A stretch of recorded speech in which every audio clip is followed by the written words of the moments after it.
للحياء والإيقان سيدنا عثمان بن عفان رضي الله تعالى عنه। সমগ্র দেশের সঙ্গে সঙ্গতি রেখে কাছাড় জেলার বড়খলা বিধানসভা কেন্দ্রেও আজ শান্তিপূর্ণ এবং উৎসবমুখর পরিবেশে পালিত হয়েছে পবিত্র ঈদ উল ফিতর। আজ শনিবার সকাল থেকে ঈদের নামাজকে কেন্দ্র করে বিভিন্ন ঈদগায় দেখা যায় জনসমাগম।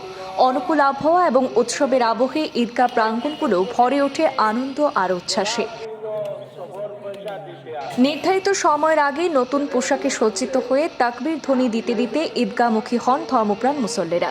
শিশু থেকে প্রবীণ সব বয়সের মানুষের উপস্থিতিতে ঈদগাহগুলো যেন লোকে লোকারণ্য হয়ে ওঠে।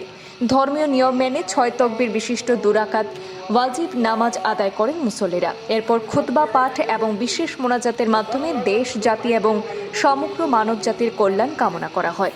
নামাজ শেষে একে অপরকে আলিঙ্গন করে ঈদ মুবারক শুভেচ্ছা বিনিময়ের দৃশ্য ভ্রাতৃত্ববোধ এবং সম্প্রীতির এক অনন্য দৃষ্টান্ত তুলে ধরে। জানা গেছে, আজ বড়খলায় প্রতিটি ঈদগাহে ছিল সুশৃঙ্খল এবং শান্তিপূর্ণ পরিবেশ।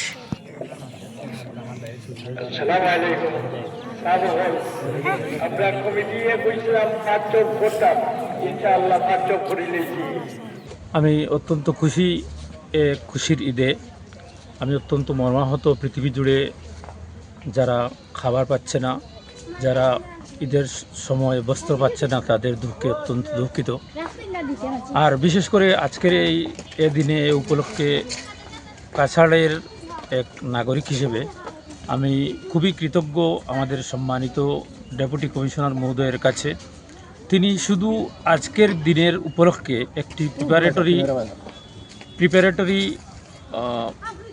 মিটিং করেছেন ডিস্ট্রিক্ট প্রশাসনকে নিয়ে, যে ঈদ উপলক্ষে কীভাবে শান্তি শৃঙ্খলা বজায় রাখা যায়, কীভাবে মানুষদেরকে খুশি দিতে, খুশি করাতে সাহায্য করা যায়, কীভাবে মানুষদেরকে খুশি থেকে ডিস্টারবেন্স থেকে বাঁচানো যায়, সে উপলক্ষে শুধু এই উপলক্ষেই তিনি একটি মিটিংয়ের আয়োজন করেছেন ডিস্ট্রিক্ট প্রশাসনকে নিয়ে। আর এজন্য আমি যত ধন্যবাদ দেব কম হবে, কারণ এ ধরনের শুধু হয়েছে, এ উপলক্ষে মিটিং হয়েছে প্রশাসনিক সমন্বয়ে, কিন্তু শুধু এ উপলক্ষে একটি মিটিং করা হয়েছে।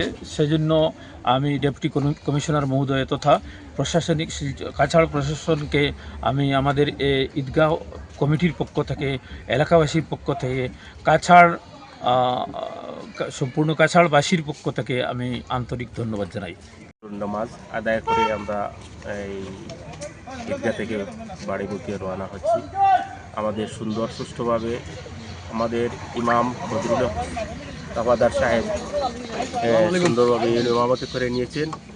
আর আজকে যেভাবে এই ঈদ উল ফিতরের নামাজ আদায় করা হয়েছে, আমরা বিশ্ববাসীর শান্তি সুখ কামনা করে দোয়া মুক্ত করেছি এবং আমাদের আসামের মধ্যেও শান্তি সুখ সম্প্রীতি বজায় থাকুক এই আশা রেখে আমি আমাদের সংক্ষিপ্ত বক্তব্য